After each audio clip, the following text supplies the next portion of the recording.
So shout out to mom. Well, of All course, of the that goes family without saying, back right? in Chicago. Yeah, because yeah.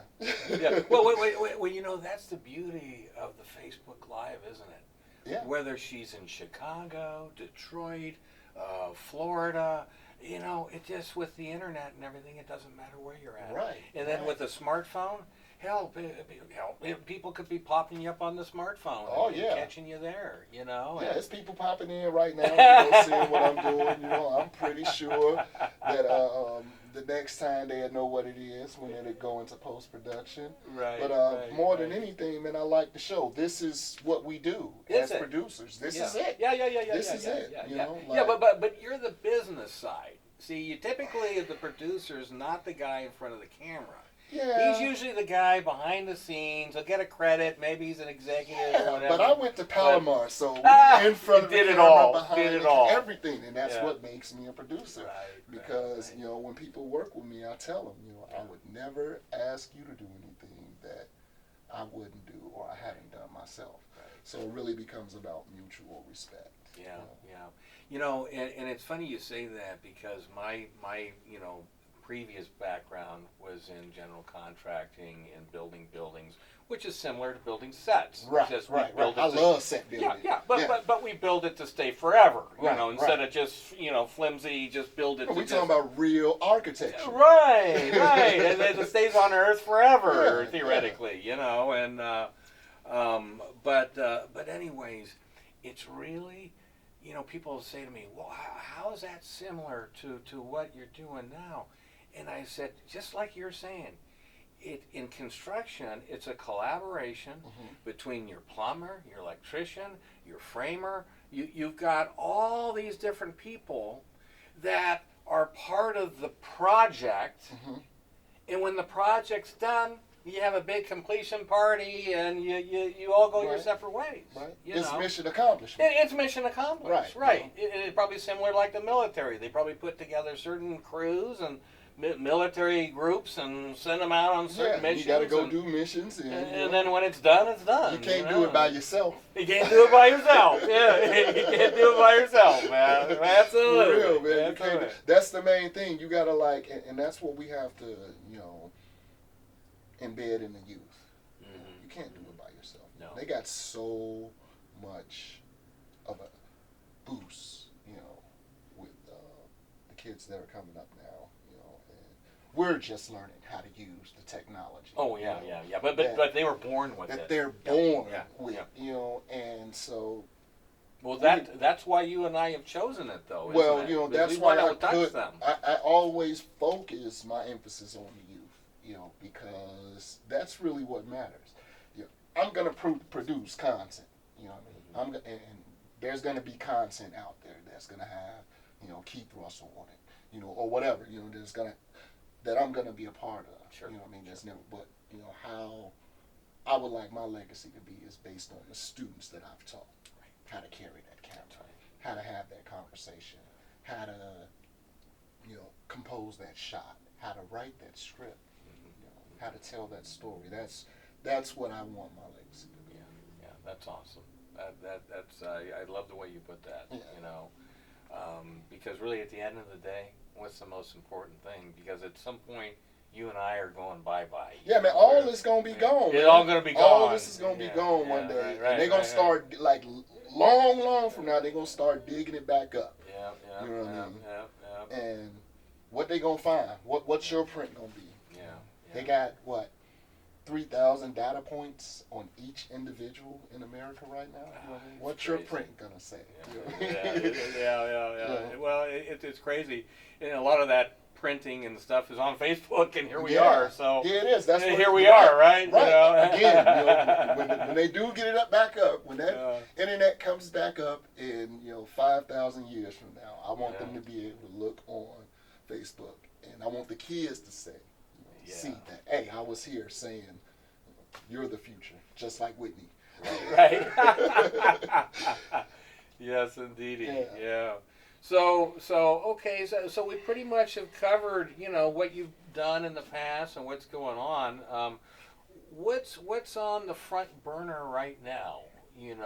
For Keith Russell.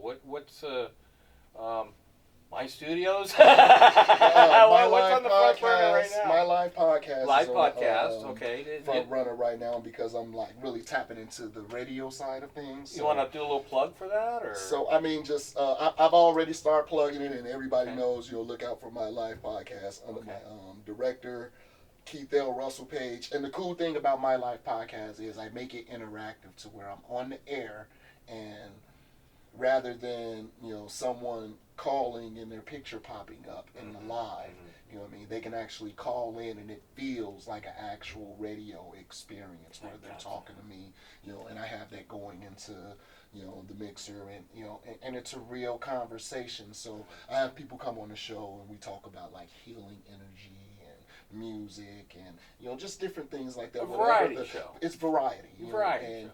Yep. So, and that's the main thing, just making sure that it stays interactive and it's live. Right. Gotcha. Yeah. No. And that's one of the advantages of being on Facebook. Of course, I'm being very attentive to you, and I have not pulled out the laptop like you're doing right now. Right. But there might be people asking me No, questions I'm right not now. as popular as a lot of people think that I am. You know? Well, like I said, the producer's usually the last guy people think about in the movie. Now, he's probably the most important guy. Without our viewers got to understand that the producer, the producer produces it. He makes it happen. He makes it happen. They don't know. They don't care about that. I don't care about that. They They don't didn't care about the star you hired. Did he hire the right They star? want to know how it look. Yeah. Did I cry? They don't care about that. You know what I mean? Yeah, That's yeah. what they want to know how it look. They don't care about the budget. Right. They don't care about that. Yeah. So when you do filming, do you prefer more organic stuff, kind of old school type filming, or are you into the high tech with all the digital? I mean, is everything green screen like a Star Wars production anymore? To be 100% honest with you, I really don't understand how to do the whole. Like, I understand the concept of green screen. Well, I got some green screen right over here. I don't know how to, like, when it comes to post production, I don't know how to key it out. Like, I know you're supposed to key something out and but like that's never been my forte. I'm into the aesthetics of filmmaking. Right. I love the shot. I love the story. I love the reasoning behind the shot. I love the cinematography, the sound design. You like it organic and old school. When I say that, it's real people, not digital magic. No, man. Not digital magic. And because there's things that you can do, that's just magic in the camera. You know what I mean? People forget about You don't need in-camera effects. You don't need to manipulate it digitally. Right. You So know. that's like that. I shot a music video, and it was supposed to be for the San Diego Film Awards. It was just like a noir kind of thing, and all of my effects were in-camera effects. Just disappearing and reappearing and things like that. But it was all about the aesthetics of telling the idea of the goddess, and telling the story in a way that people wouldn't normally look at. It was cool. Taking them outside of the box. Right. Yeah. Right. And I'm talking ordinary women, just regular ordinary women, and taking it and twisting it, and That was the what was that show called? The women's show you were talking San about? Diego Unveiled. Okay, San Diego. No. Like I always okay. find myself like working with a lot of women. Right. You know what I mean? Because That's not a bad thing. Though. No, it's not a bad thing. It's just for I'm me. joking. For me, that's been my audience. Gotcha. You know what I mean? Gotcha. My audience has been predominantly women. You know what I mean? Not saying that I don't have, male audience, because if you look at the ratio, I do have males, but it's more female driven because that was the first shot. I gotcha. Well, it's kind of like actors in Hollywood. Yeah. The first movie you make, the first portrayal you make of a certain character, they sometimes pigeonhole you. Well, if you do a comedy, he can do comedy. He can only do comedy. No, You get pigeonholed. Right. Right. That's what you're talking about, People right? forget- a little bit. people You know, they forget think the fact it's not that bad I'm to a be the girl producer. man. You know, to be the woman man. Yeah, you know, that's not I'm a bad. producer. No, I ain't finna get ready to be the woman. But the thing is, it's for me, it's just easier. Gotcha. You know, it just comes easier.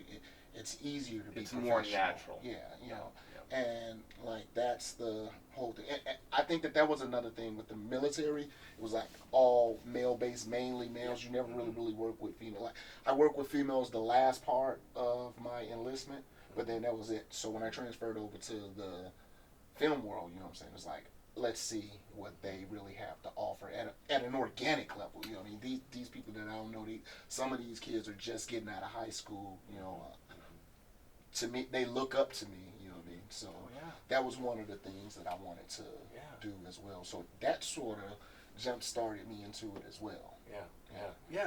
Because you know, I mean, at this point, your accomplishments are enough to mentor people right now. Man, I have barely even arrived, man. No, I get it, but 100 shows of anything to your name says but something. you know that was just fun.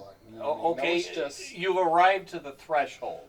good. Okay. Is that good? Yeah. I'm off the doormat and I'm onto the threshold. Is that good? Right. Good analogy? Yeah, and that's what I get people telling me that you need to take time to take a step back. But is it 2 steps forward, 1 step back? Yeah, 2 forward, 1 back. I mean, sometimes life does that to you automatically, whether you plan it or not. I try, but I'm like already in 2022. You know? 2022. I'm working. Slow down, man. For real, I'm working backwards. Like I have goals that I set, out.